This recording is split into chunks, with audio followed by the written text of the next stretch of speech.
Assalamualaikum Pak Muflihin. Good morning, Arfi. Good morning, Mamona. Good morning, sir. How are you? I am fine, Mamona. Okay, Am good. I So, am I audible? yeah. Thank you. So let me introduce with us is the head of Islamic Studies, Islamic Education Department, Bapak Muflihin. Good morning, Good Mr. morning, sir. Good morning. Yeah. Today he will join us, will host us, and also will give a speech, a welcoming speech to this program. Okay. How is the situation in Philippines, Arfi? Still okay, Mamona. In terms of COVID, there is a decrease of cases here in the Philippines. Mm-hmm. So you stay in Davao or the Philippines, the city, the capital.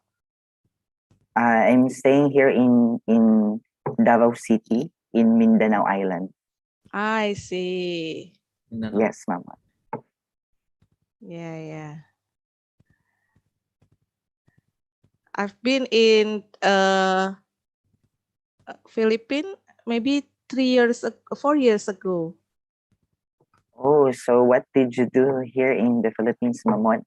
It's there is an international forum for international So office. I oh, forget the name. I think in the oldest university, oldest Catholic university in the Philippines. it's the University of Santo Tomas. Yeah. Santo in Tomas. in Manila, and that Yes, is in our Manila. capital city. Mhm. How about in Indonesia, Mamona? Um, How about in Indonesia, Pak Muflihin? We still do online class. Yeah. In our university, now we are discussing about to open the classical class, but it's not but ready yet, still, I it's not think. ready. Okay, so here in the Philippines, we are starting a pilot test in Yeah. face-to-face class. Mhm. Okay. Yeah, so It's some 100% or 50% of students. no selected school only in the Philippines that has low cases of COVID-19. I see. Yeah. On level from the elementary school until the university. Yes. And currently in our school in San Pedro College, we have already have a face-to-face class, especially for the medical students. Yeah. Yeah, because they have to do a practicum, yeah. Yes, exactly. Okay. And then So there is Rohman. He is our alumni, and now he is a teacher in not Islamic high school, but senior high school in Semarang. Assalamualaikum Pak Good morning, Rohman. sir. Unmute dulu, Rohman. Okay. And also now he is taking a master program, right, Miss Muna?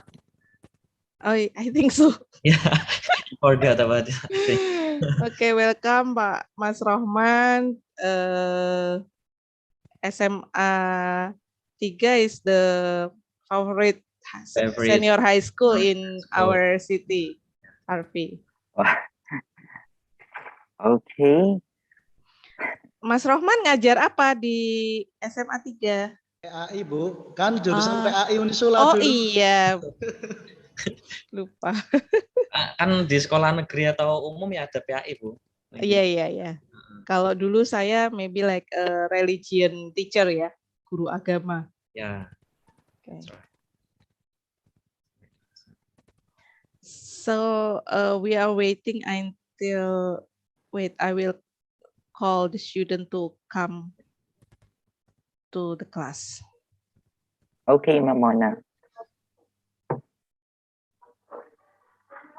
What would be the flow of this lecture, Mamona? Right after my discussion, there will be an open forum or a question and answer. Yes, directly. Okay. I will be like a kind of moderator. Okay. Thank you, Mamona.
Okay, co-host.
Mas Rahman, SMA 3 masih online?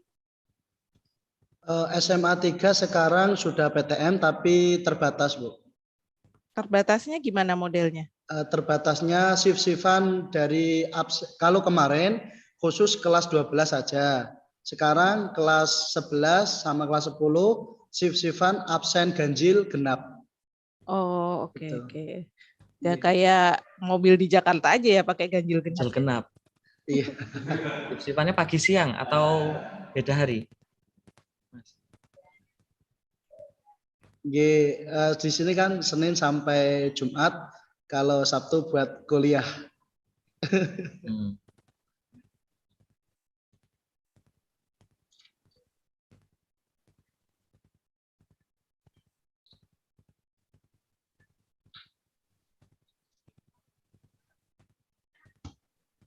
Kalau Bu Muna ngajar S2 enggak, Bu? Saya semester ini nggak ngajar, saya semester ini Makanya ngajarnya S1. Saya ini kok enggak ketemu S2 ini enggak ketemu Bu Muna. Oh ya, semester berapa ya, Mas? Saya semester 3, Bu. Oh, oke, ya semester 3. Ya, saya nanti di genap mungkin. Oh, Ji. Okay, I think we can start, isn't it, Pak Muflihin? Yeah. Can we start? Students, please, if you are available to be on camera, please show your nice face, yeah. Bukhari, Bukhari, are you there, Bukhari? You know it's a bit difficult, the infrastructure of internet here, RP. We're also here in the Philippines, Mom. Okay. Okay. I think we can start now. Assalamualaikum warahmatullahi wabarakatuh. Waalaikumsalam Waalaikumsalam warahmatullahi Waalaikumsalam wabarakatuh. warahmatullahi wabarakatuh. Honorable Head of Department of Islamic Education, Bapak Ahmad Muflihin MPDI, Honorable our guest lecturer from San Pedro College, Mr. Arfi Chotura Villegas, PLT. Honorable our guest here, we have one alumni join with us, Mas Rohman SPD. Good morning everyone, selamat pagi students. Alhamdulillahirabbil alamin. Praise to Allah the Mighty One. Because of His blessing, we can meet virtually today in a good health. Salawat and salam may always be granted to our beloved role model, the Prophet of Muhammad Sallallahu Alaihi Wasallam. We pray we could follow him under Iman and Islam.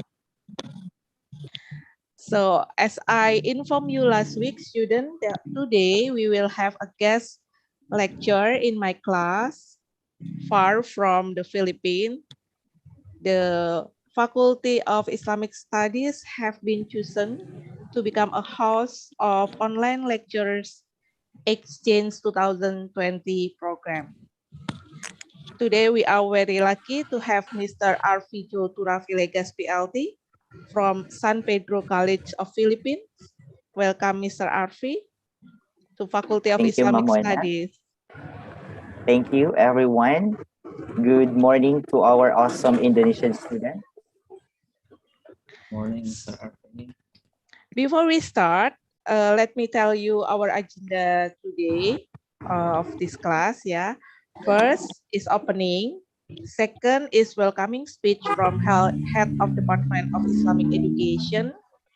Third, a lecture by Mr. Arfi Jotura Vilegas LPT about sustainable development goals in the context of education. And will be continued by discussion, question, and answer. And last one is closing.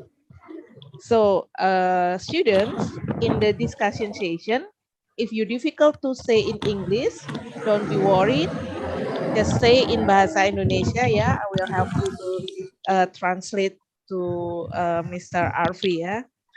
And then there will be also a prize, a gift from the faculty for the three best question. Akan ada pulsa dari fakultas bagi penanya, ya. Jadi nanti yang tidak bisa atau mungkin malu untuk menyampaikan dalam bahasa Inggris boleh menanyakan langsung dalam bahasa Indonesia, nanti saya bantu untuk menerjemahkan. Bisa juga menulis di fitur chat box, ya. Okay, first we open our class today by saying basmalah together. Bismillahirrahmanirrahim. And I will invite Mr. Ahmad Muflihin MPDI, Head of Department of Islamic Education, to deliver a short welcoming speech to our guests and maybe officially open this program in Department of Islamic Education. Mr. Muflihin, the microphone is yours, please. Thank you, Ms. Muna Madra. Assalamualaikum warahmatullahi wabarakatuh. Waalaikumsalam warahmatullahi wabarakatuh. Alhamdulillah, salatan wa salaman ala rasulillah, Sayyidina Maulana Muhammad ibn Abdullah wa ala alihi wa sahbihi wa ba'd. The Honorable Mr. Arfi Jotura Villages LPT from San Pedro College, Philippines, as our guest lecturer, who later will share with us about sustainable development goal, or as we know as SDGs, in the context of education. Our theme for education, the Honorable Muna Yusuti Madra as a moderator, as an initiator this program, and also as a lecturer and mom for us and all of my beloved students. First of all, let's thank our God Allah Subhanahu wa Ta'ala, who has given us healthy body, mind, and soul, so we can join this great program. This is a really program, and in the last year we have online lecture exchange with IUM, and now this is a great opportunity because we have a new friend from Philippines, that is Mr. Arfi Jotura. And secondly, let's give our salawat and salam to our Prophet Muhammad Sallallahu Alaihi Wasallam, who has brought us from the darkness to the lightness, and we expect his intercession in the end of the day. All of participants, it is a great pleasure for us, especially from Islamic Education Program of Universitas Islam Sultan Agung. We have a huge opportunity to have Mr. Arfi, Mr. Arfi, and to hear about SDGs, development goals, indicators of education. As we know that SDGs is the global action plan to ending poverty, reducing inequality, and protecting the environment. There are 17 goals and 169 targets to be achieved in SDGs. And one of them, the goal number 4, is quality education that is related to our major. Our major is Islamic Education Program, and one of the goal in SDGs is quality education. And now, today, especially in this time, in this occasion, our agenda is to share or sharing or discussing about how to achieve quality education. And hopefully, from this agenda, our student can know more about sustainable development goals. And it's great if all of you guys, all of the students can bring it up. I mean, SDGs theme for your thesis, because now you are taking the methodology uh, course, and it's great if you can have an idea to bring sustainable development goals in your thesis after you hear about our discussion today. And I thought that's all I can say. Once again, I congratulate to Mr. Arfi Jotura, Mrs. Muna Madra, and all of my beloved students. I hope this program is not only once or twice, but we can discuss more in sustainable program. Okay, let's open, and we hope this program can have a barokah in our program. Let's open this program by reciting Umul Kitab. Al-Hazinus Al-Fatihah.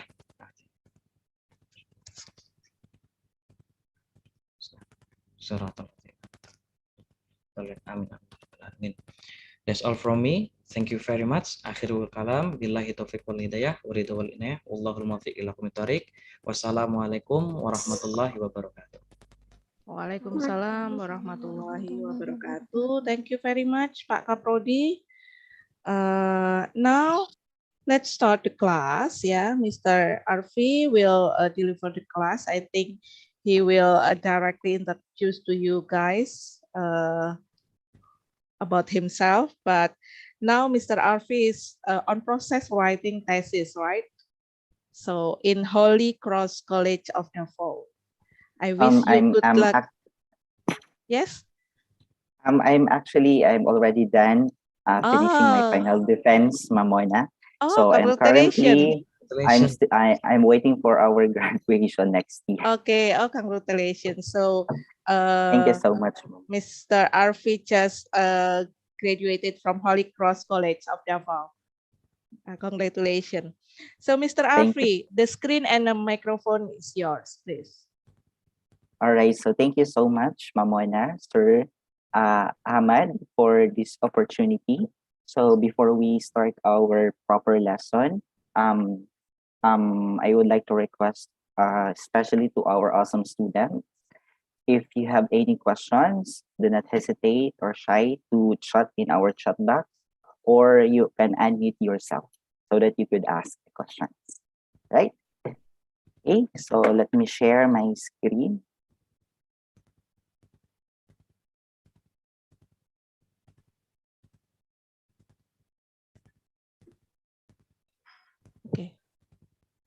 Okay, so is it visible, Mamoyna?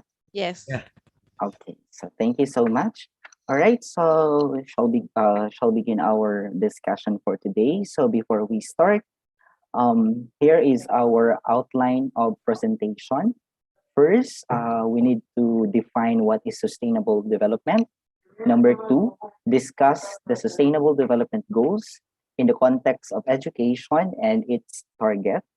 The third one is the importance of education in all sustainable development goals. Okay, so let's begin with the definition of the sustainable development.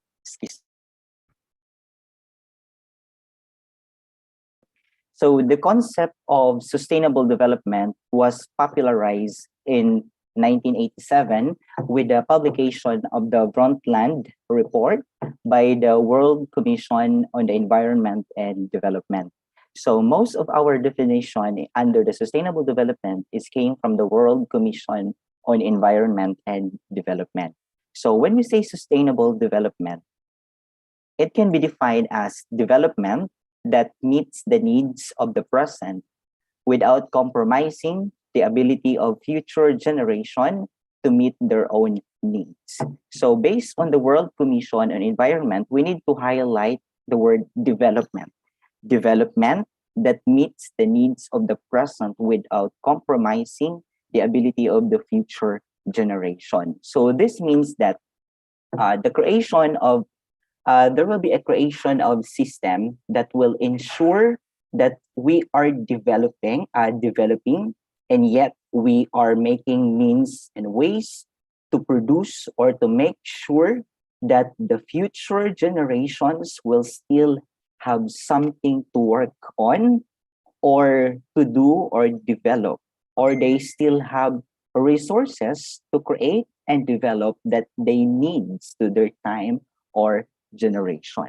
And that is why as an archipelagic island, which is Indonesia, is the largest archipelago in the world.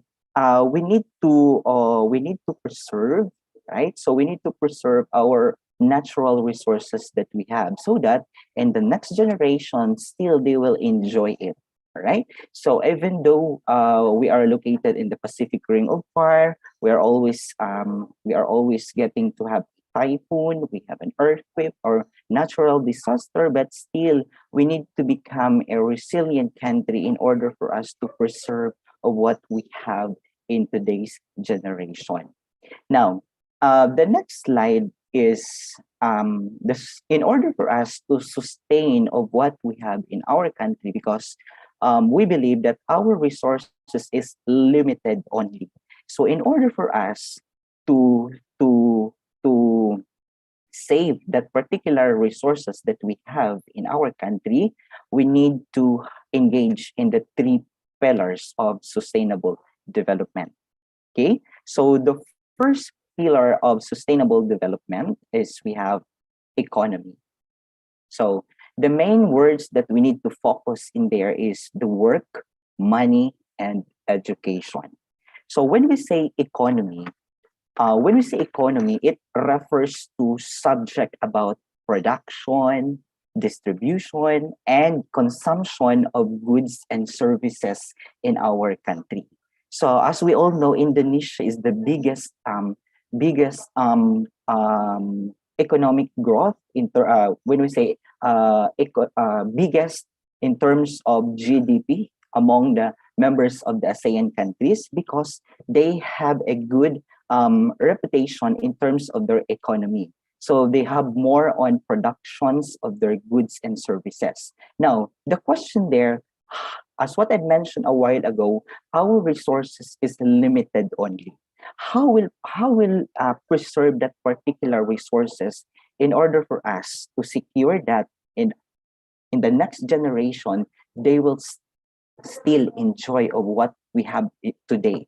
And the next one is how to secure or how to save our natural resources, or how will it provide more agricultural product to the community if there is our country is located in the Pacific Ring of Fire, right? We have typhoon, we have earthquake, and because of that, it could give more damage in terms of our economy. So the Indonesian government should implement a long-term process on how to secure and save of what they have in their countries in order for us to maintain their economic growth and development in their country. So that if there is an economic growth in a particular country, there is work for the Indonesian people. And at the same time, if they have work, then they have money.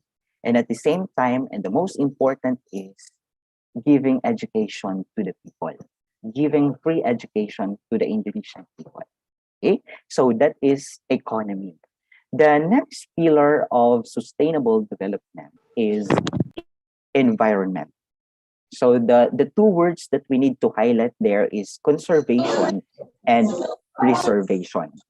Now, when we say environment, environment is it's a root of any ways to search for the environmental preservation and the natural resources and the diminishing of the damages caused uh, to the environment during the years. So as we all know, Indonesia is located near the equator. So our type of climates that we have is the tropical, right? So we are tropical, and because of that, we are rich in terms of agricultural products or natural resources that we have. So in order for us to protect our country or to protect the world that we have, as what I mentioned a while ago, the government of Indonesia should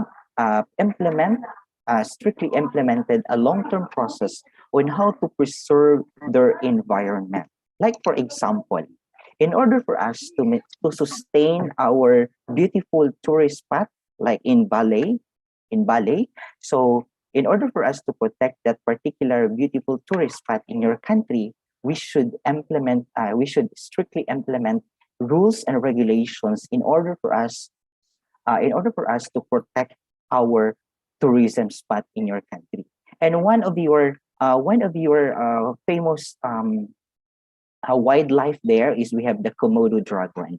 So in order for us to protect the species of that particular animals, we need to strictly implement rules and regulations of the community in order for us to secure the life of that particular Komodo dragons in your country. So in short, environment is a stage that the companies study the ways of accomplishing their operation, causing a lowest possible impact of our environment. It is not okay. It is good that we have development in our country. It is good to have a improvement in our economy, but of course we need also to see that if there is a development, of course we need also to protect our environment. Yes, there is an economic growth in our country, but of course we do not neglect, okay, we do not forget that we need also to protect our environment that we have, so that in the next generation will come, they will still enjoy of what we have enjoyed in the present time. Okay. Then the last one is we have social community. Okay.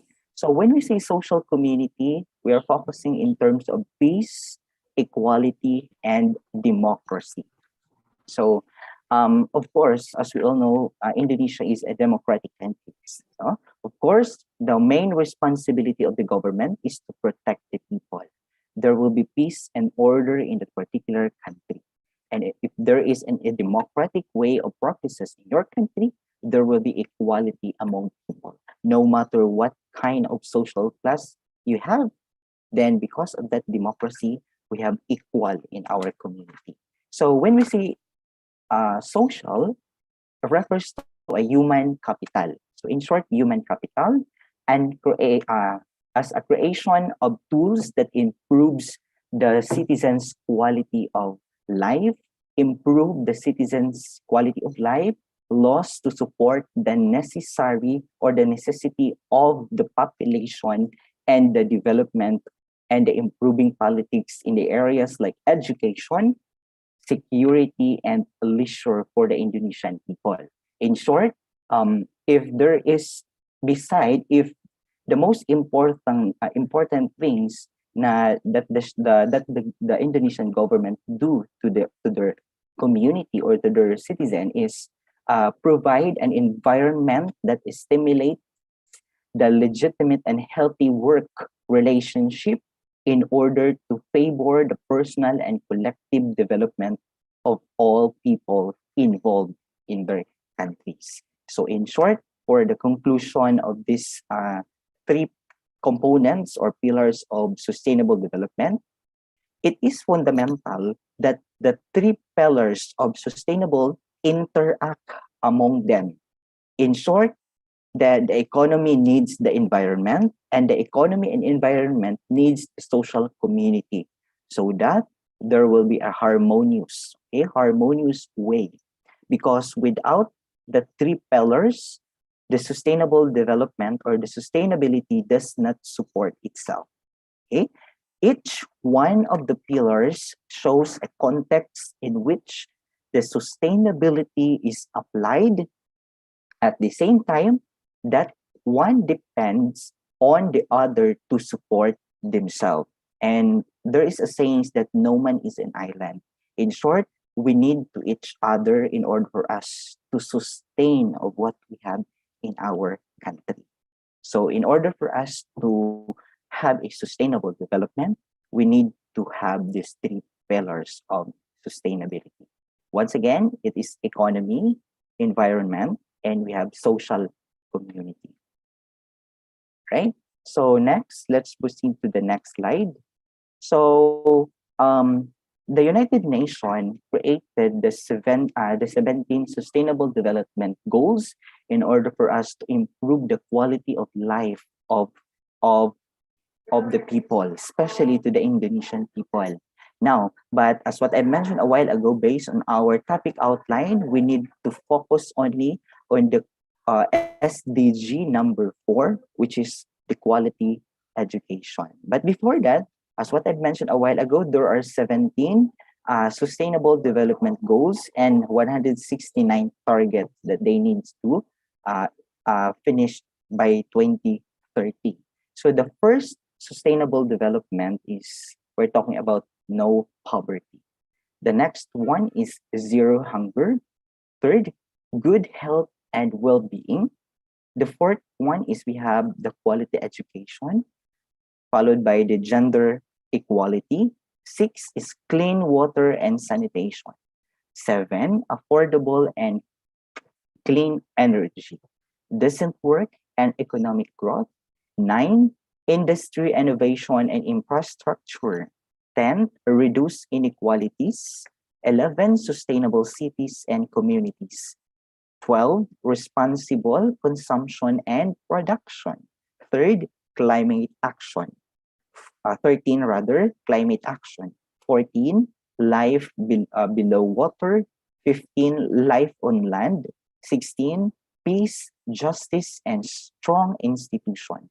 And the last SDG number 17, partnership for the goal. And as what I mentioned a while ago, we need to focus only in the quality education, right? SDG number 4.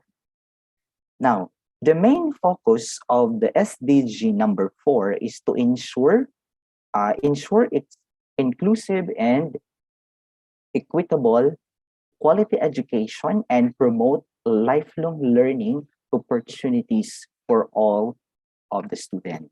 And that is according to the UNESCO and the Sustainable Development Goals and Agenda of 2030. And based on the UNESCO, their main top priority is the education, because they believe that education is the basic rights or the main fundamental rights of individual. And the foundation in which to build peace and drive sustainable development.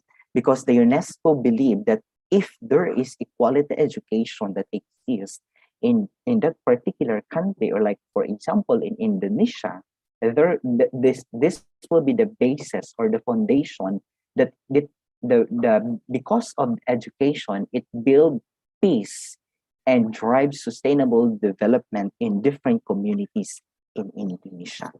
And according to UNESCO, it is a United Nations specialized agency.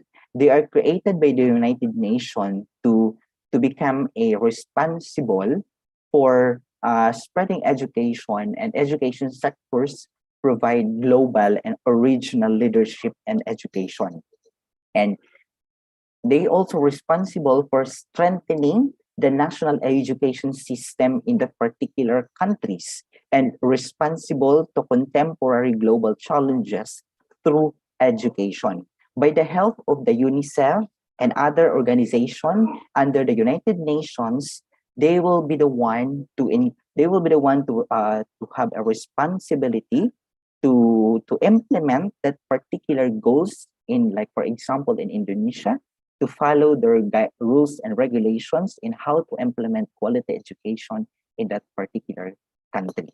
So in short, the UNESCO and other agencies under the United Nations are the one who are responsible for spreading quality education, not just for in the Indonesian people, but all over the world. Okay. So the next one is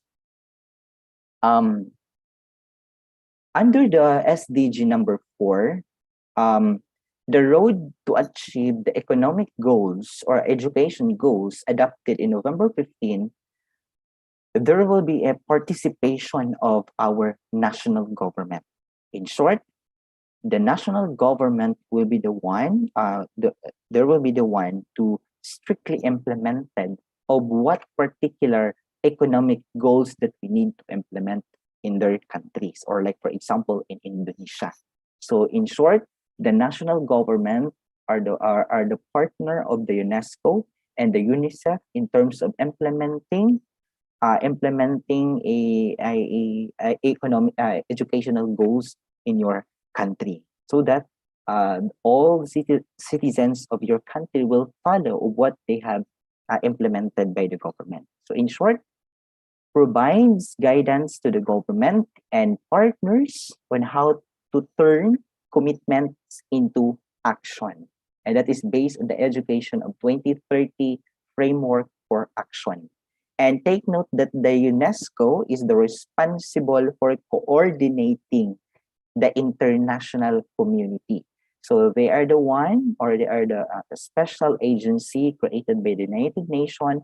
If that particular country, okay, or if that particular country, or like Indonesia, they are the government was strictly established or strictly implemented the quality educations that they really need to their community, or they really need to their students.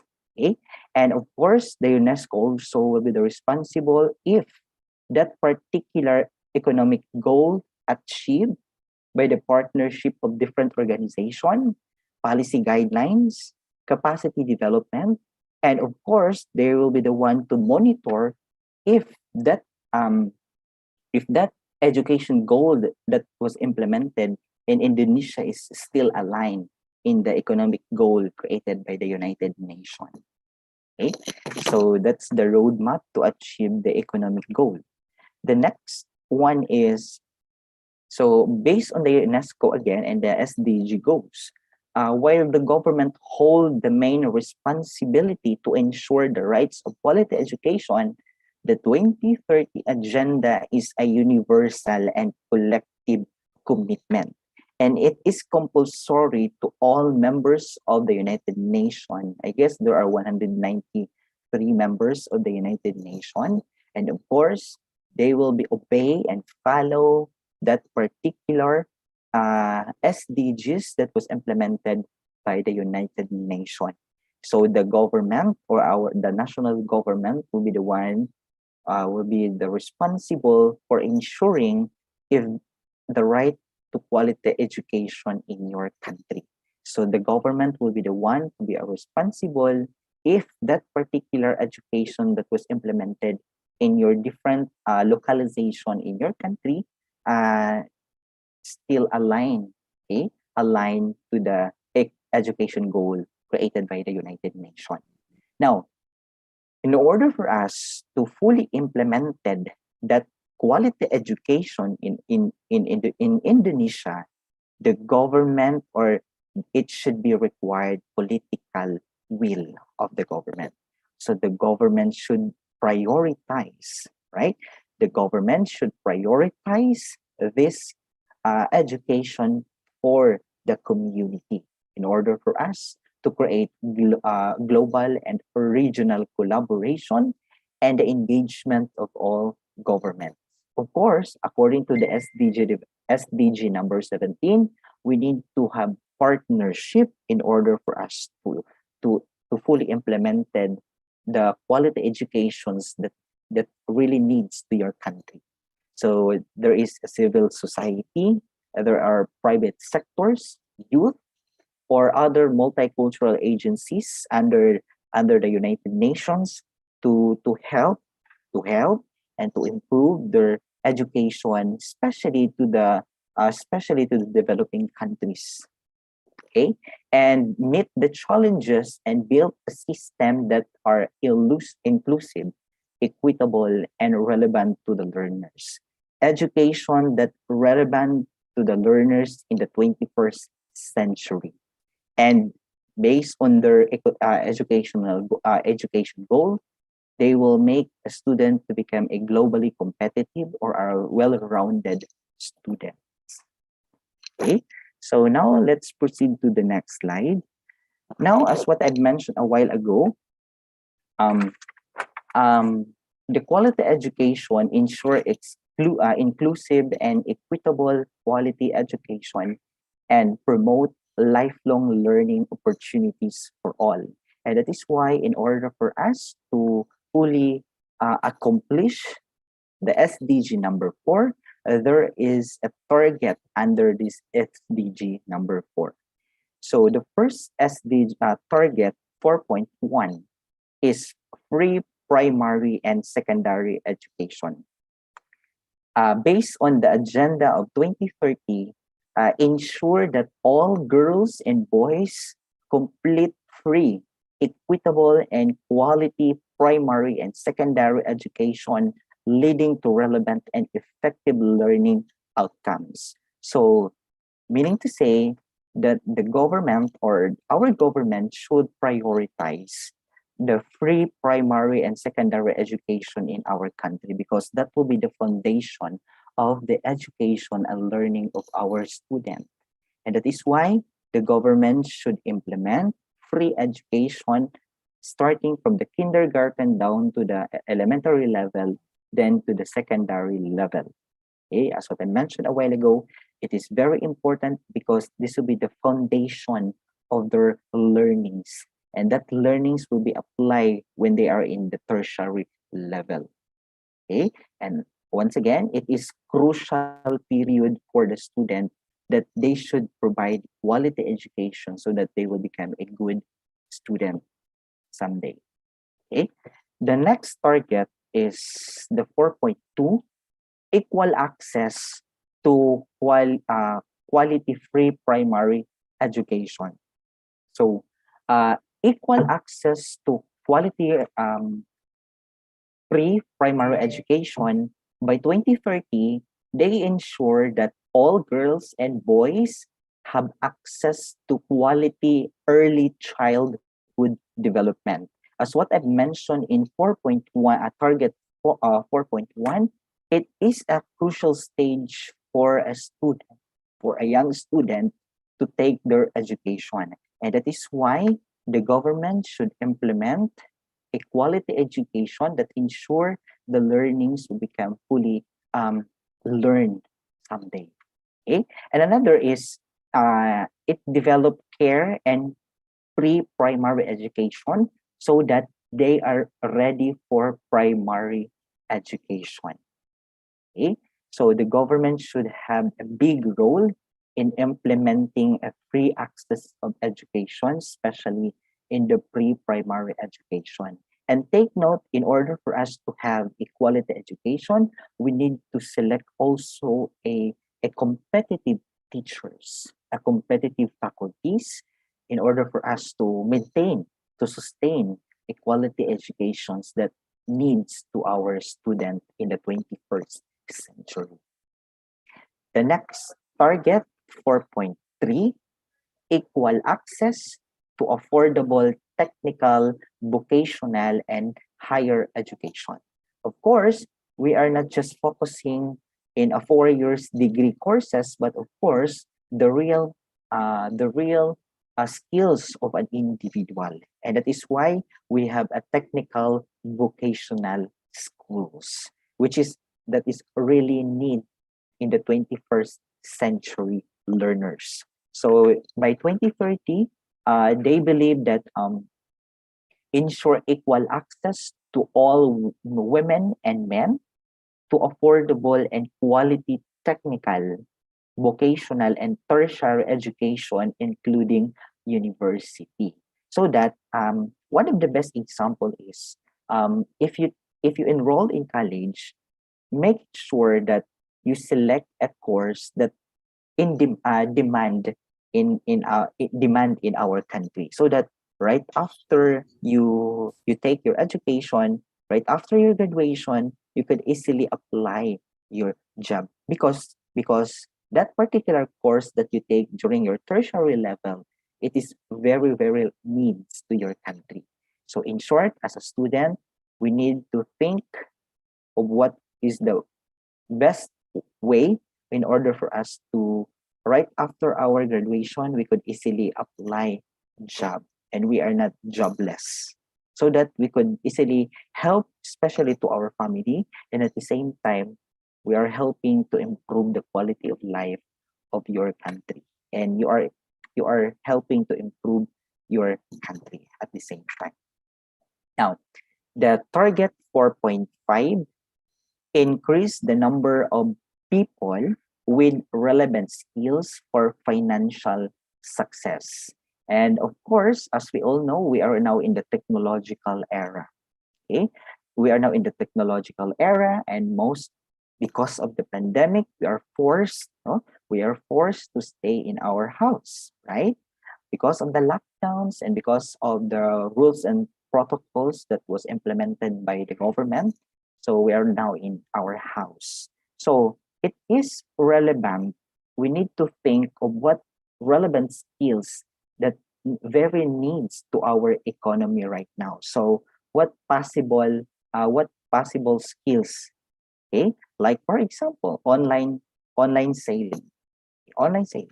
Right? It is very relevant in the modern time because we cannot go in the shopping mall, we cannot go to other place, and because of that, that is a new emerging skills of the Indonesian people, or but of course for the Filipino peoples, in how to acquire that particular skills, even though if you are in the house, but still you are earning, right?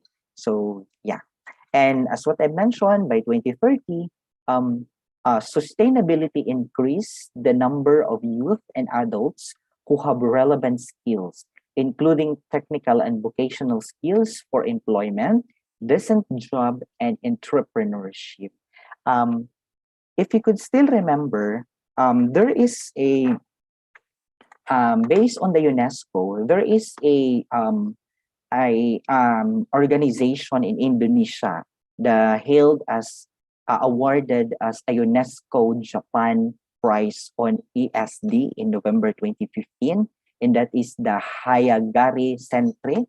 It was awarded by the UNESCO Japan Prize on SESD in November 2015 for its eco-friendly, okay, eco-friendly entrepreneurship. So for the youth and adults program. So it is actually, this is a very good example on how to preserve and increase relevant skills that really need to your community. So based on the Yagari Centre, it aims to help for a new entrepreneurs using the preserving local specialists. In short, they use relevant skills that exist in that particular communities that improve skills and teaching competitiveness to improve the economy of the community, but also to the environment. So one of their project is vocational skills, right?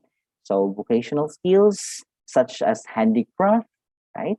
Handicraft, freshwater fish, growing of organic vegetables, and wood carving, and mostly recycled raw materials they use to implement that particular project in their organization. And because of that, they hailed as one of the best awardee in eco-friendly entrepreneurship. And take note, they are youth. They are youth in that particular community in Indonesia, right? So a round of applause for the youth of the Indonesian people because of that good initiative.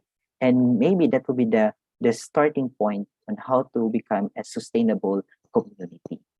Okay, so yes, and under the target 4.4, as what I mentioned a while ago, class, you need to think of what relevant skills that need in the 21st century so that we could easily acquire job. And mostly because we are now in the technological era and because of the pandemic or because of the COVID-19, we are forced to stay in our houses. So we need to think what is relevant skills that still we are in house, but we are earning money. We are earning profits, right? The next one is target 4.5. Eliminate all discrimination in education.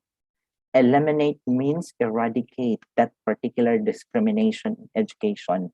No matter what, if you are, no matter what, if you have, if you are disabled or not, you have free access and education because based on the United Nations by 2030, it eliminates gender disparities. In short, even if you are a boy or a girl, okay, or if you are a members of the LGBTQE plus, you are free access in education and ensure equal access to all levels of education.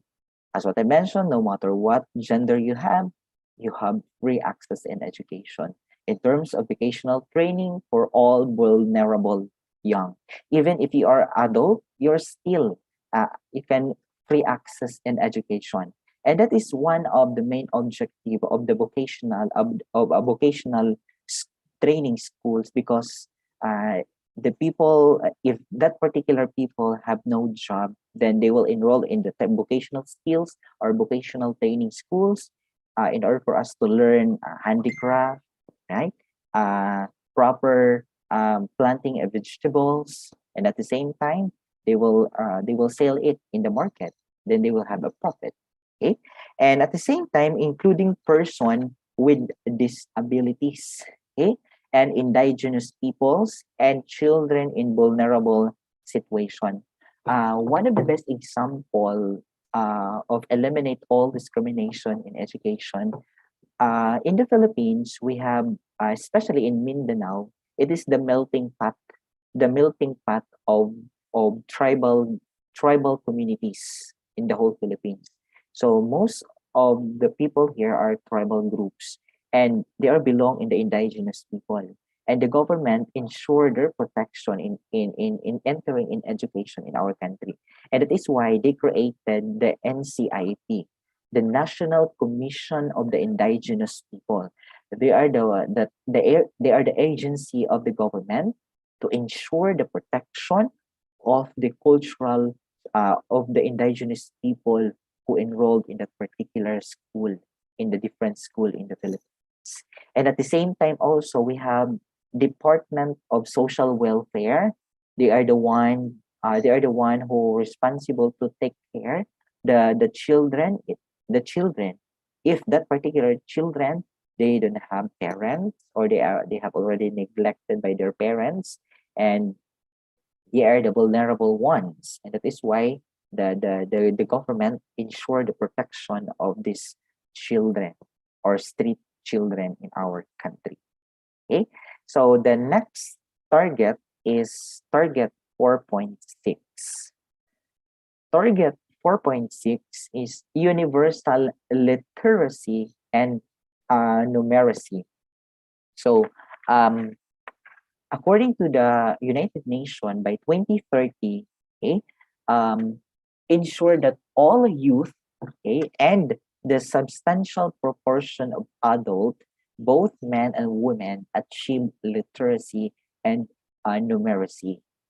It means to say that uh, based on this target 4.6, to ensure the quality education not for the not for the student, but of course for the adults, is they should know how to read and write, and how um, to improve their numeracy, in order for us to improve our education in our country. In short, as in the in your country, you have already improved your literacy and numeracy in your country, and it is one of and that is one of ways on how to improve the quality of life, or the quality of education in different communities in your country. Again, um, all of your students or adults in your communities, even though if that is in a far flung areas, okay, or in a far flung areas, they still have access and education, and they know how to read and write. Okay? So that is the target 4.6.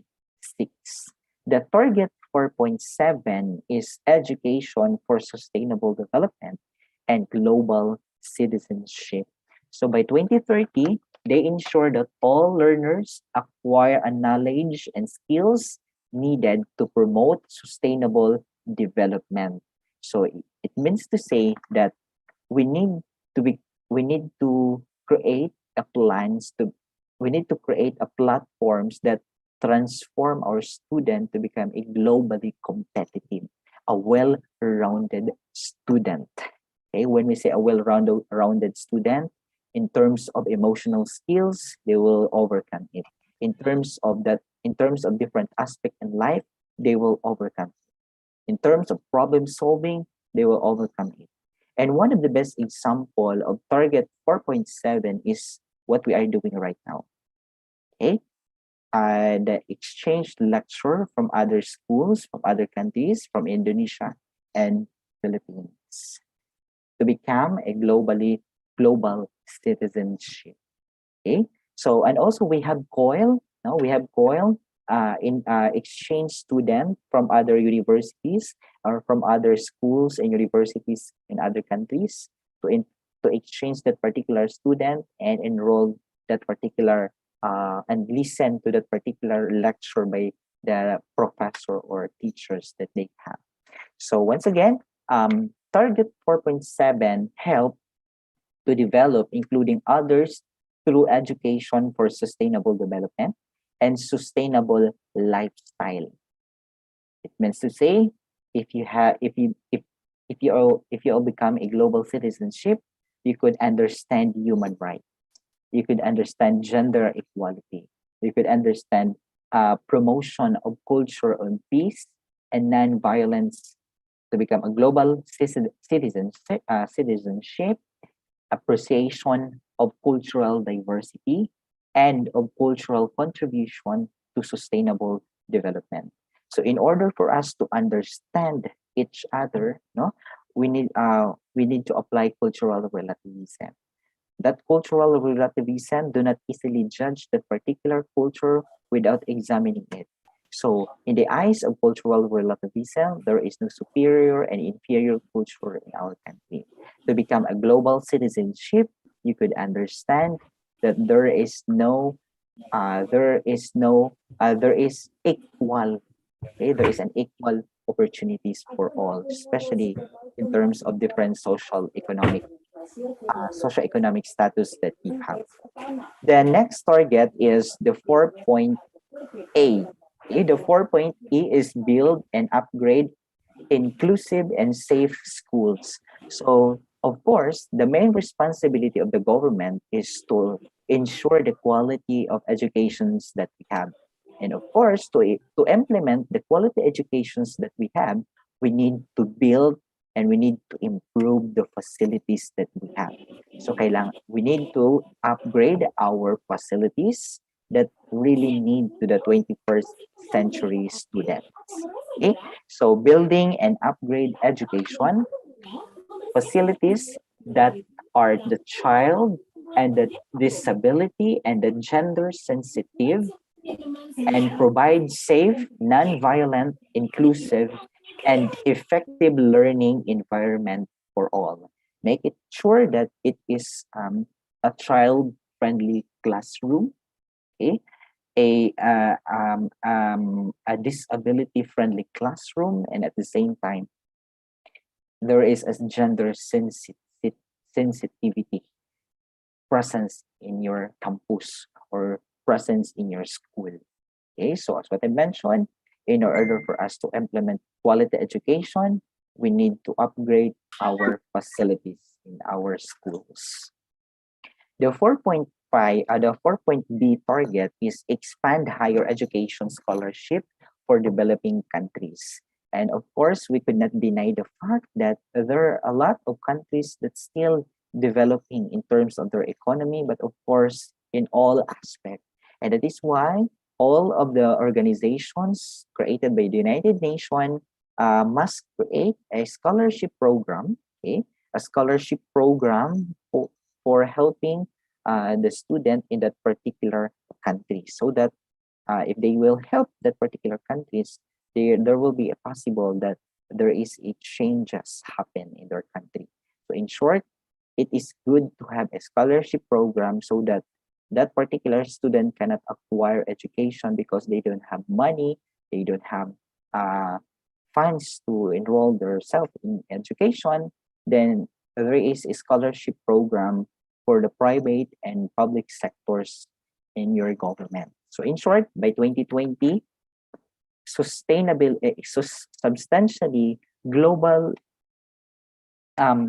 global the number of scholarship available to developing countries in a particular least developed countries, small island developing states, and some of them is located in African countries. Okay, so in order for us to improve the quality of educations that they have, we need to have a scholarship programs that could help the young or the youth to engage in education. We cannot deny the fact that mostly in the African countries, they're still in developing and they need help to improve their economy and of course in terms of their economic development. And the last target under SDG number 4, quality education, 4.C, increase the supply of qualified teachers in developing countries.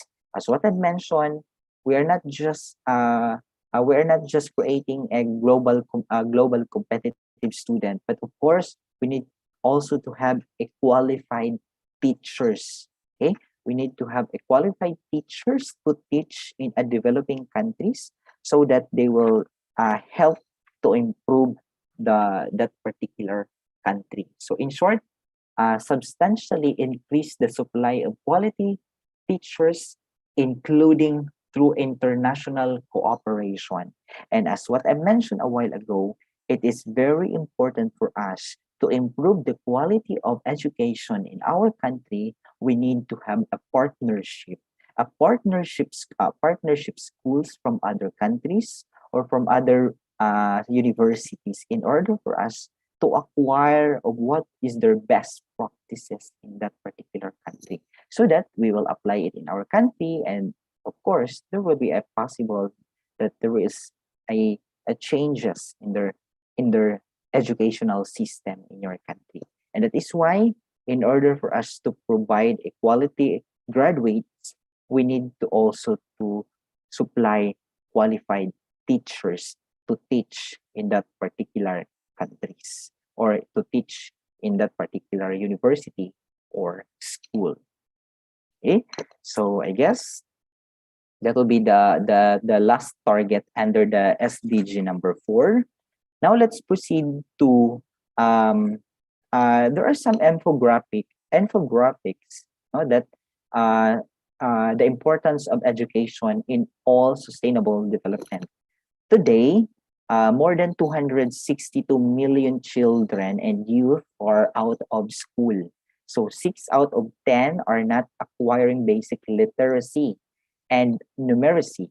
After several years in school, there are 750 million adults are illiterate, fueling poverty and marginalization.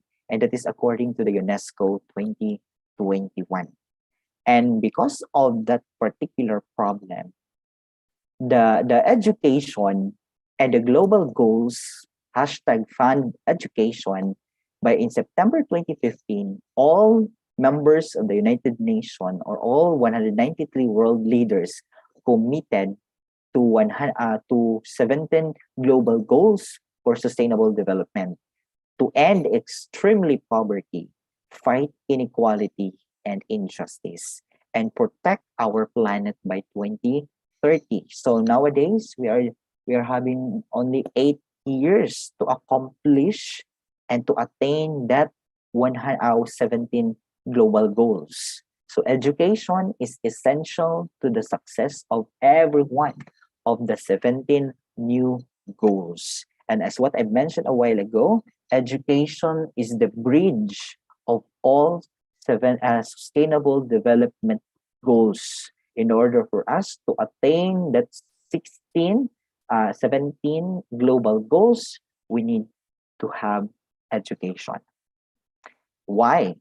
First is education reduce poverty and increase income, right? So in short, based on this statement, if there is an education, there will be a reduce of SDG number 1, which is no poverty. SDG number 4, quality education. SDG number 8, decent work and economic growth. In short, if all children left school with basic reading skills, there is 171 million people could be lifted from poverty. In short, every year there is a 12% drop in poverty. And that is a good sign, right? That is a good sign that we are improving and we are attaining and we are accomplishing the 17 SDGs goals. Okay? And take note that if one extra year of school increase earning by for an individual, there will be an increase of 10% of income. While if you are a woman, there is a possible that there will be a 20% times 2 with that particular individual. So that is why we need to think, we need to put it in our mind that education help reduce poverty and increase income of an individual person. Okay. The next one is we have the education prevent inequality and injustice. Okay. So when we say inequality in terms of access of education, in terms of job, in terms of how to in terms of education. Now, in terms of injustice, the marginalized people like the indigenous people, the PWC, um, people with disabilities, okay, they are more suffering in injustices. So in order for us to prevent that particular problem, under this statement, there is 4 SDG that will accomplish. The first SDG is 5, 10, and 16. So 5, we're talking about gender equality. Number 10, we're talking about reduce inequalities. And number 16, peace, justice, and strong institution. In short, there will be an increase in per capita income. Okay? 0.1% improvement in the country's education quality can over 40 years raise its per capita income by 20%. Okay? The next one is 1 billion. $1 billion per year is lost by some countries by failing to educate girls and at the same time the same level as the boys. And in short, if there is an education, it prevent injustices. It prevent war. Okay? If you have education, it prevent war. So in short, it helped to decrease in the risk of war. So based on our data, there if a secondary school enrollment rate in 10% higher than average, the risk of war dropped by 3%. And that is a big help to our countries because if there is a increase or if there is a decrease of risk of war in our country, there will be a possible that we will attain peace and order in our countries. And at the same time, we will also develop not just in terms of our economy, but of course the four pillars of sustainability. And last, it is very important for us that education give knowledge to participate in the government. So this is the time that if you have education, you have rights to suffrage, or right to vote. Literate people are more likely to participate in the democratic process and exercise their civil rights. And that is also one of the most important thing if you are a member or if you are a citizen of that particular country. To you need to practice your rights. You need to practice the right of suffrage or right to vote and participating in the government. The next target is education leads to better health. So under this statement, there are three sustainable development goals that will attain and accomplish. First one is number 2, zero hunger. Third, good health and well-being. 6 is we have clean water and sanitation. So it helps if there is a proper education, especially to your parent, there will be a possible that there is a improved nutrition.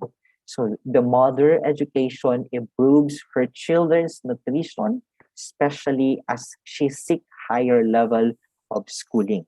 In short, if there is a proper education, especially to the parents, there will be 4 million child death prevented every year thanks to the global increase in women's education because the women's are the one who take care of their families and they are the one who are responsible to improve the life that they have, especially to their children. And that is why we need to educate the parents um, because the parents are the one who take care of their children. Okay, so yeah, the next one is education help us protect the planet. Of course, if there is a proper education of an individual, the mindset of that particular person will help to take care and protect our environment. So based on this statement, there are 5 SDGs that will accomplish and attain. The first is 7. We are talking about affordable and clean energy. 12. Number 12 is responsible consumption and production. 13, climate action. 14, life below water. And number 15, we have life on land. So if you have proper education, uneducated citizens are more inclined to first build and maintain clean energy infrastructure. And of course, as an educated countries, we need to think a green energy or a green economy that will not cause carbon emission and carbon dioxide that could destroy our economy. that could destroy SDG number 13. We're talking about climate actions. Okay, so in short, the government should implement a clean energy, a renewable energy to sustain that particular needs to our country. Show greater concern about well-being of the environment. So in short, SDG number 15, we are talking about on life on land. So in short, if you have proper education, you will now become an environmentalist. You are now protecting the lives and the biodiversity of biodiversity that we have in your country. Not just in the land, but of course, the life below the water. And of course, because we are an archipelagic island, we are very rich in biodiversity. So we need to protect that. No, we need to protect that in SDG number 13, climate action. Okay, so in order for us to protect a harmful disaster, we need to um,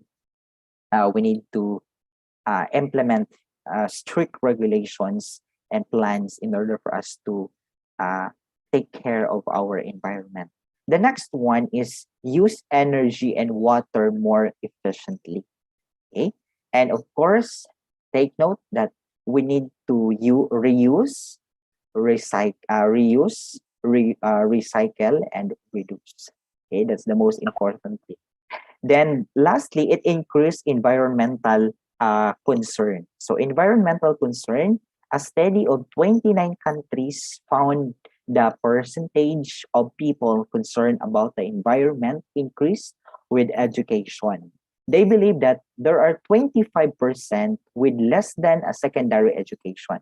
If there are, if that particular countries are the youth are educated in the education level, there will be a 25% of environmental concern.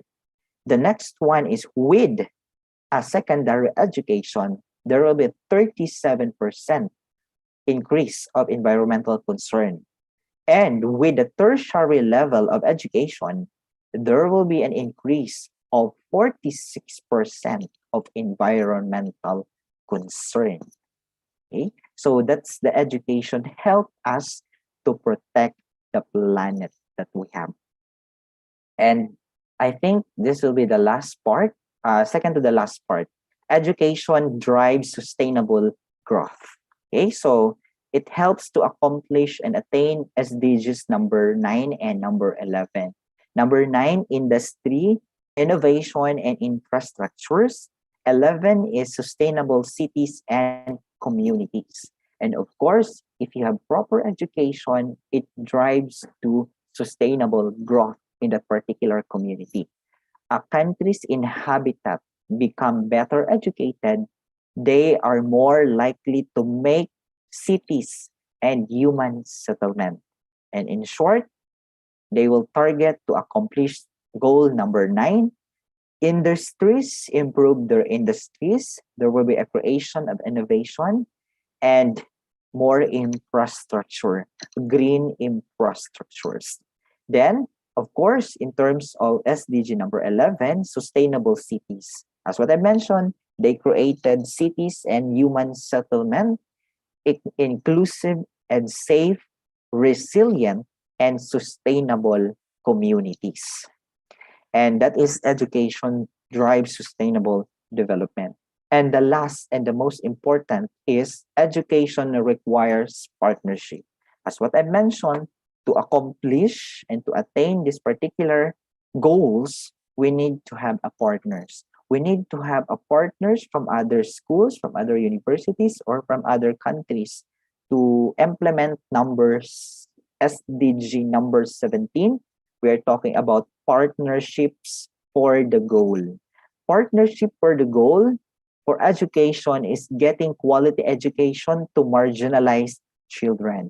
Coordinating educations, many players offering aid without wasteful replication and following local leadership. GPE shows how collaborations can bring better result. Similar models might prove useful in other areas. And that is why we need to have a partnership, because if what is the best educations that they apply in their country, we might be apply it in our country also. Okay, so that we will attain our partnership for the goals and improve the quality of educations that we have. And all in all, that particular infographic is came from the Global Partnership for Education, the globalpartnership.org in the year 2015. And at the end of the day, we believe that education is the most basic insurance against poverty. And education represents opportunity. All at all ages, it empowers people with the knowledge, skills, and confidence that they need to shape a better future and a better Indonesia. And that will be my presentation for today. And thank you so much for listening. Okay, what a very nice information for you students, yeah, about the sustainable development goals. Yeah, I think you have take note for what have been presented by Mr. Arfi. Yeah, I it's very useful related to our profession. Yeah, you are becoming the mostly will be a religion teachers. So we are also contributed on the SDGs by improving the quality of the human capital. Okay, I think I will not make a longer summary, but if you have questions, please raise your hand and then introduce short introducing yourself, or you can write on the chat box, ya.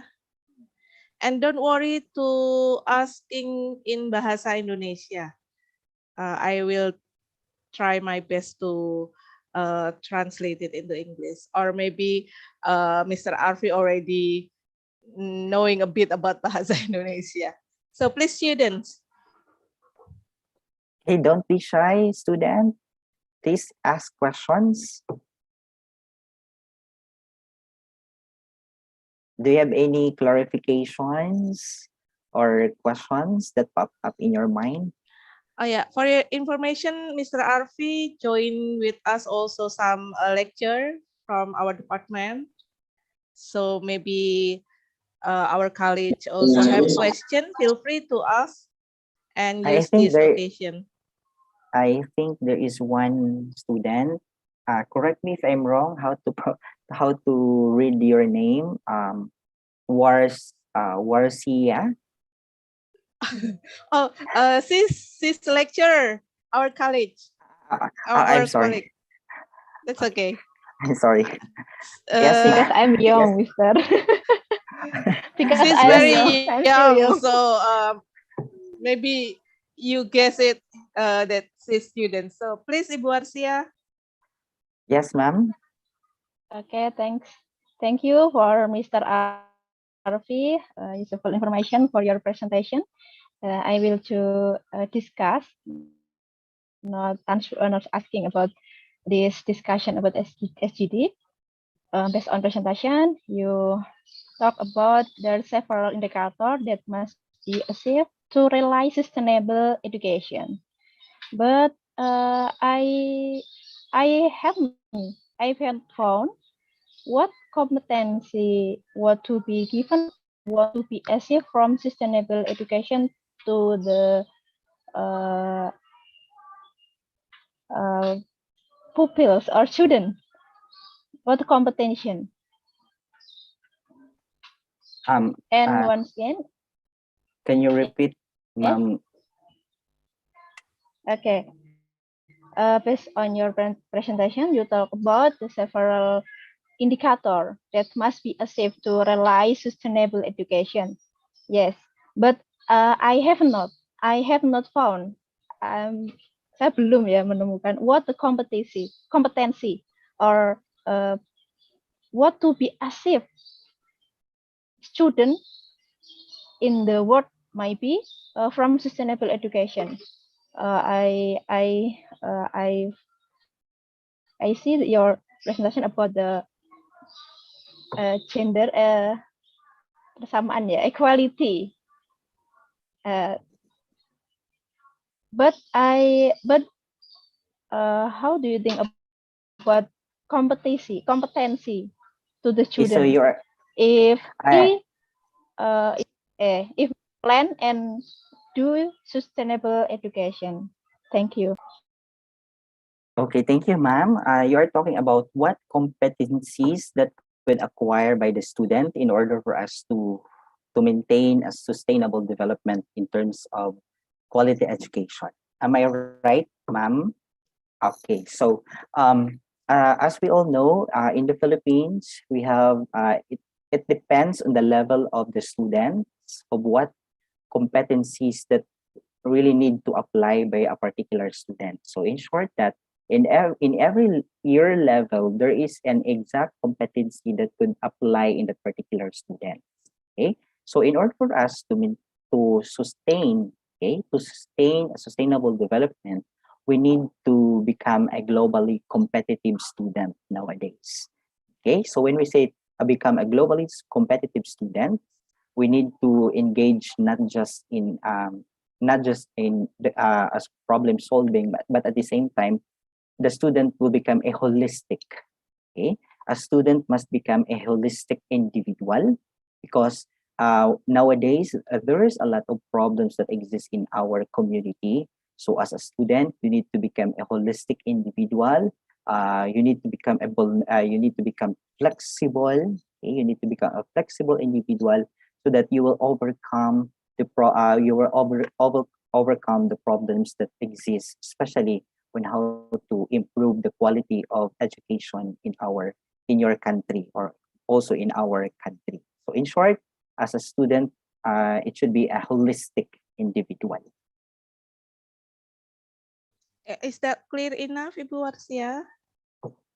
Once again, do you agree if religion also have support to? Do you agree if religion also have contribution to sustainable education? Yes, I really agree with that, man. That religion is one also the most important thing in order for us to improve the quality of life, the quality of education in our country. Like for example, in our country, we are very diverse in terms of religion, but still, we are still we have still follow of what particular educations that we need to implement in our country. So no matter what religions you have, as long as your goal is to improve the quality of education, then I think there is no problem when it comes to religion. So once again, it is very important also that religion is one institution in our community that helps to improve our education in our country.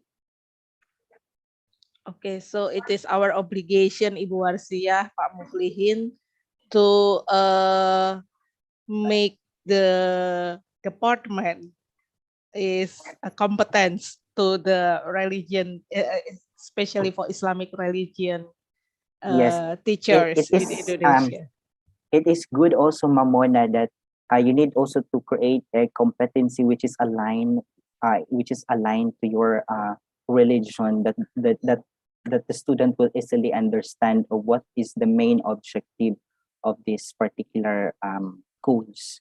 So it is very important that the student will they could easily relate and understand that particular goals which is aligned to your religion. Okay, there is question in the chat box. Falsa Wiko Saputra. He asked about you mentioned 262 million of teenager are dropped out from school, and then about more than 700 million adult people illiterate. How do you think we can solve this problem? That's the question, Mr. Arfi. Okay, so a while ago I mentioned that there are 200 wait 262 million children and youth are out of school, and there are 750 million adults are illiterate and fluid poverty and marginalization. So in our country, of course, the main responsible of that is the national government. Of course, the main objective of the government is to protect the people or protect the community. So in order for us to eradicate that that particular numbers of students that did not um, enroll in education, the Philippine government created an agency or a task agency that helps the people or the marginalized people. They created the purpose.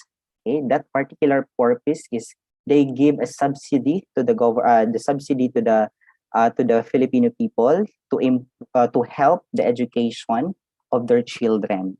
And at the same time, the government implemented a scholarship program.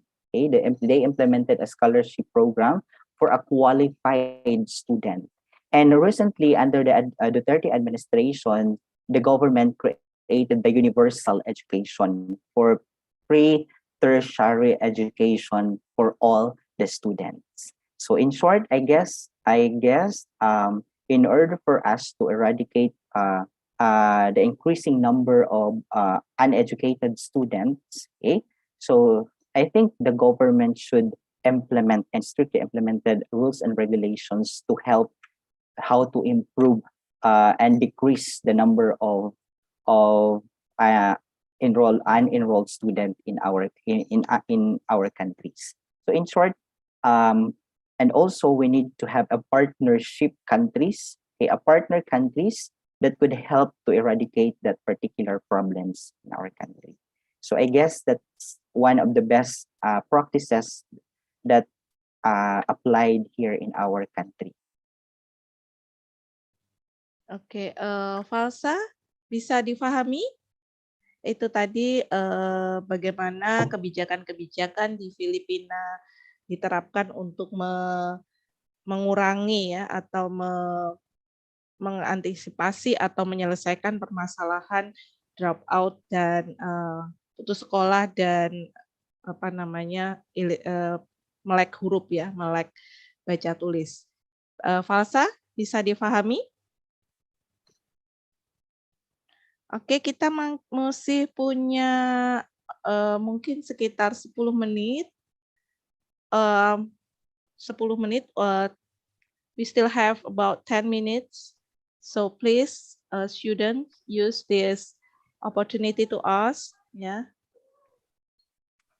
Raise your hand or you can chat in the chat box.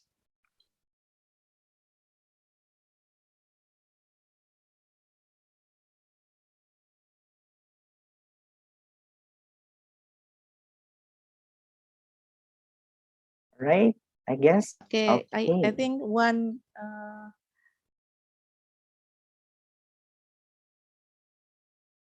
Okay, from Ardinur Wirakusuma, asking about what should sebaiknya anak-anak itu sekolah minimal di jenjang apa?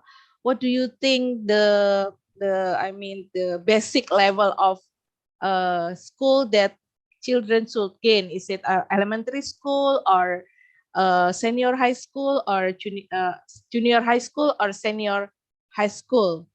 And what is the guarantee for them to success in that level of school? Mr. Arfi, do you get the point? Can you repeat it, Mamona? What is your opinion about in what level that children should finish the school? elementary school, or junior high school, or senior high school? I think it's related to the future, I think. What is the basic education they should get? And what is the guarantee for them to be success in that level of school? Do you get Okay. the Thank point? you so much. Yes, Mamona. Thank you so much. So I think as we all know, to get a quality education, we are to get a good quality of job that we need to our life is we need to finish, of course, a degree courses. But of course, nowadays, because of the rapid changing worlds that we have, we need skills.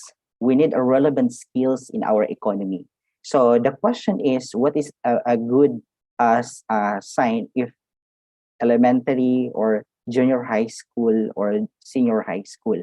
So I think for me it's junior high. I think it's a senior high school because under the senior high school they have already a specialized subject. All right, so they have specialized subject.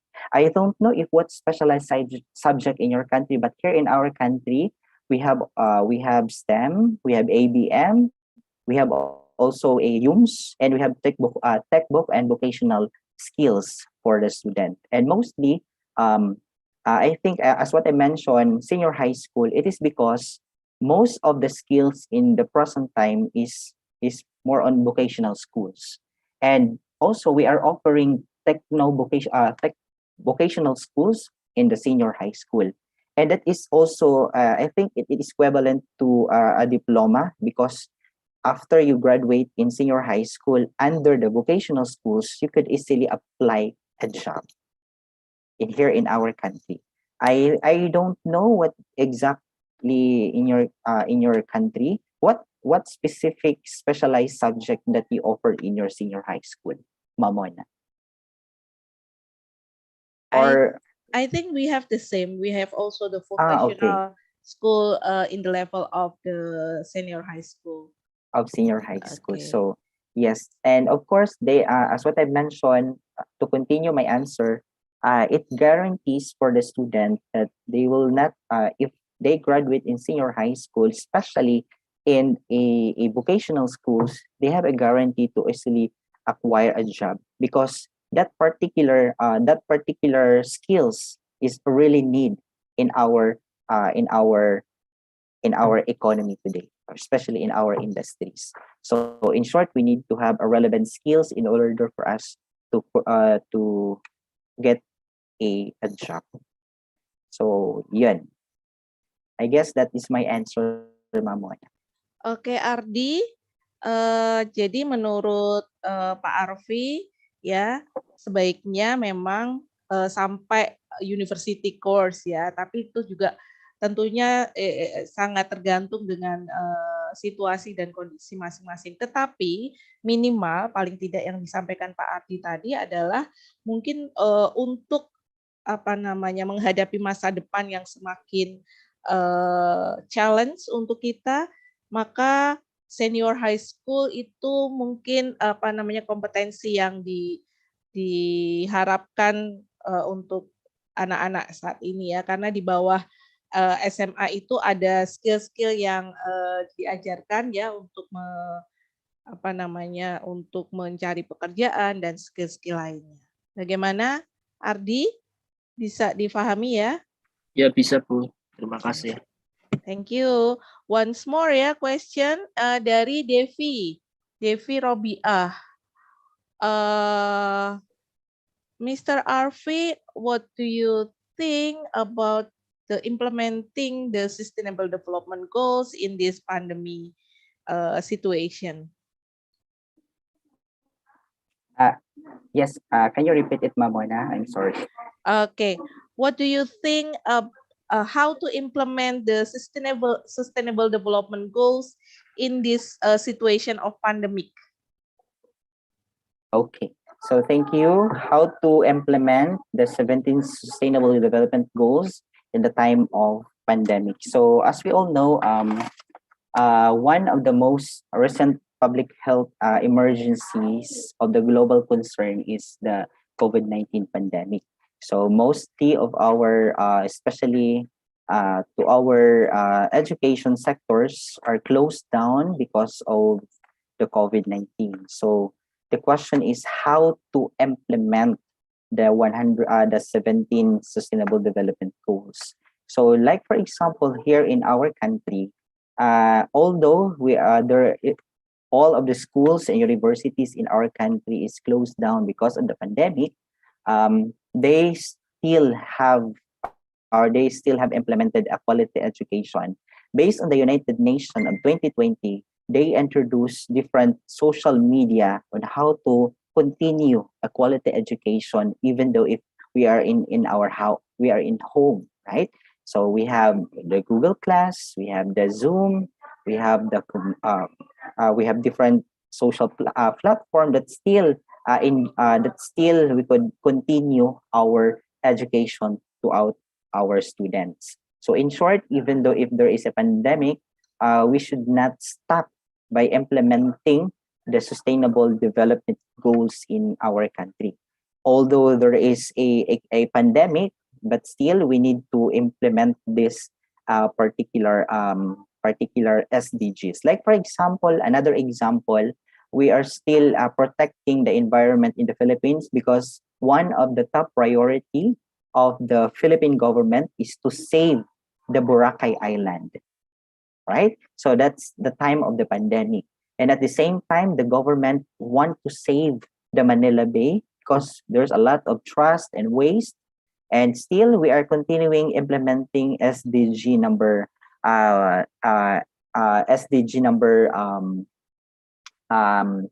which is climate action. And at the same time, we are saving the life and below water, which is SDG number 14.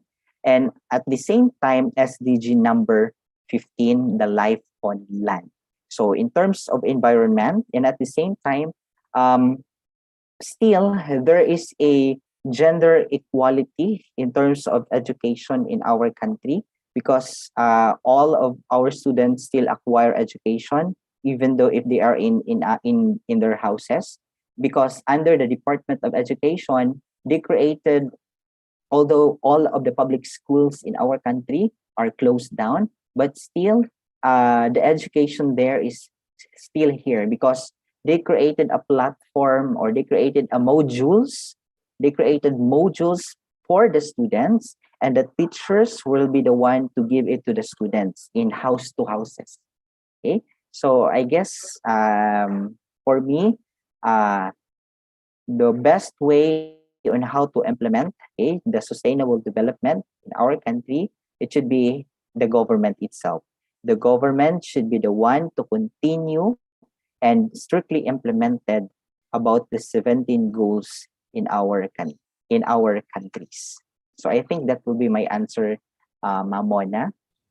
Oke, thank you. Jadi Devi, menurut Pak Arfi ya, bagaimanapun juga SDGs ini tetap harus diimplementasikan. Terutama peran utamanya adalah bagaimana kebijakan government atau kebijakan pemerintah. Tetapi kita sebagai guru atau calon guru tentunya juga bisa berkontribusi ya untuk tetap mengimplementasikan SDGs ini.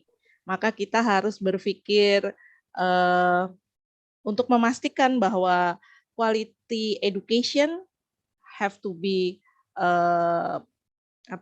going on, tetap berjalan ya, dan bagaimana siswa atau murid-murid atau anak-anak mendapatkan a good quality education. Begitu ya Devi, bisa difahami? Okay, I think we are in the injury time, 12 o'clock. It's very nice discussion, Mr. Arfi. And then for our students, thank you so much, Mamona. I think I will make a short summary to our students in Bahasa Indonesia, if you don't mind. Jadi, yes, Mama. Jadi begini ya. Ini bisa menjadi salah satu inspirasi dari research that you are going to take ya. Mungkin ada isu-isu ya, kalau saya bilang kemarin ada isu makro, ada isu meso, ada isu mikro ya. SDGs ini bisa dimasukkan di dalam isu makro di mana kebijakan level global akan berdampak pada apa yang harus kita lakukan pada level mikro. Ya, mungkin nanti bisa ada inspirasi penelitian ya, tidak hanya seperti yang teman-teman tulis ya mungkin ya, tapi misalnya bisa juga misalnya bagaimana sih kebijakan suatu sekolah untuk mendukung SDGs ini, atau bagaimana sih guru agama Islam itu bisa berkontribusi pada Sustainable Development Goals, caranya seperti apa. Oke, jadi seluas itu ya lingkup riset di dalam isu pendidikan dan isu pendidikan Islam. So don't limit it yourself.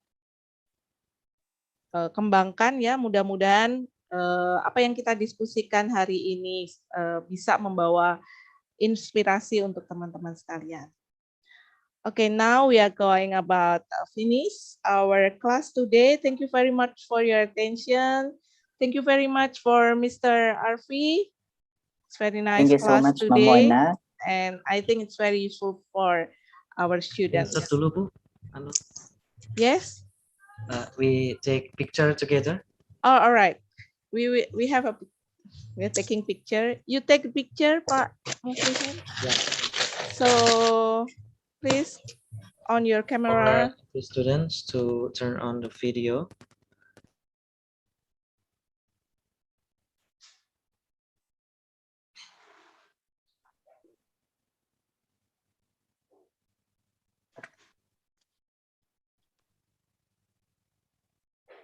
Count it, Pak Muflihin. Okay, 1, 2, 3. Yang kedua, 1, 2, 3. Terima kasih banyak. Jangan lupa untuk teman-teman dan Bapak Ibu sekalian, saya lihat ada banyak alumni yang S2 juga nih, untuk mengisi link form untuk presensi dan juga sertifikat. For the undergraduate students, please present in your SIM ya. Ya, di SIM. Thank you. Thank you, Bro. Okay, thank you. Let's close our class today by saying hamdalah together. Alhamdulillahirabbil alamin. Wabillahi taufik wal hidayah. Wassalamualaikum warahmatullahi wabarakatuh. Waalaikumsalam warahmatullahi wabarakatuh. For Mr. Arfi, thank you very much, and we will see you on Wednesday. All right, thank you so much, Mamona and Sir Ahmad. Yeah, thank you, Mr. Thank you. Thank you. What's name? And also to our Indonesian student, thank you so much for listening to our discussion for today. Mabuhay. Mabuhay. Mabuhay. Selamat. Mabuhay. Izin